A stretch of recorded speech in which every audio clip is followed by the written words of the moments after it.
உங்கள் கையில் என்ற ஒரு அந்த திட்டம் நம்முடைய இறுதி ஆண்டு பயிலும் மாணவர்களுக்கெல்லாம் இப்பொழுது முதற்கட்டமாக 10 லட்சம் மாணவர்களுக்கு தமிழகம் எங்குமே அந்த ஒரு மடிக்கணினி வழங்கும் திட்டம் வந்து தொடங்கி வைக்கப்பட்டுள்ளது. 10 லட்சம் மாணவர்களுக்கு முதற்கட்டமாக வழங்குறாங்க. அதேபோல் அதுக்கடுத்த 10 லட்சம் மாணவர்களுக்கு வழங்கப்பட உள்ளது.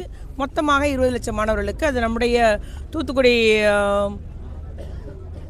தொகுதியை பொறுத்த வரைக்கும் எல்லா அரசு மற்றும் அரசு உதவி பெறும் அத்துணை கல்லூரிகளிலும் முதற்கட்டமாக வழங்கப்படுகிறது. இது மாணாக்கர்களுக்கு அதில் அவர்களுக்கு இப்போ காலத்திற்கு ஏற்றார் போல இப்பொழுது தேவைப்படும் அந்த இது வந்து ஏஐ கணினி உலகமாக இருக்கிறது.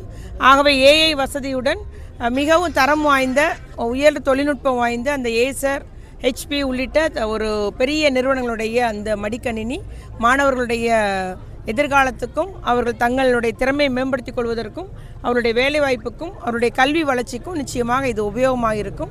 அந்த திட்டம் தந்த அத்தனை பேருக்கும் நம்முடைய மாணாக்கர்கள் முதலமைச்சருக்கு நன்றியோடு கூறி வருகிறார்கள், நன்றி கூறி வருகிறார்கள் என்பதை கூறிக்கொள்கிறேன். அது எனக்கு அதை என்னன்னு தெரியல, என்ன கணக்கு போட்டு 4000 கோடி எடுத்தாருன்னு எனக்கு தெரியல. இல்லைங்க, எதிர்கட்சிக்கு அதானங்க அவங்களுடைய டார்கெட்டே அதுதான். பாஜகவுடைய டார்கெட்டே அதுதாங்க. தேர்தலுக்கு முன்பு அத்தனை அமைச்சர் மேலேயும் ஊழல் குற்றச்சாட்டு சொல்லணும், இந்த அரசு வந்து சட்ட ஒழுங்கு சீர்கேடுன்னு சொல்லணும். அதுதான் அவங்களுடைய டார்கெட்டு. அதை நோக்கி அவர்கள் பயணிக்கிறார்கள். நிச்சயமாக தமிழக மக்கள் அறிவார்கள். எந்த துறையிலையும் ஊழல் நடைபெறல, ஒன்றும் நடைபெறல. நீங்கள் என்ன குற்றச்சாட்டுனாலும் வெளிப்படையான ஒரு நிர்வாகம் தான். நீங்கள் என்னன்னாலும் அதை ஆய்வு பண்ணாலும் சரியாக தான் இருக்கும். அது அதுக்கப்புறம் தான் தெரியும். அதனால் இன்றைக்கி வாய் புளிச்சதோ மாங்கால் புளிச்சதோ அவங்க பேசுகிறாங்க.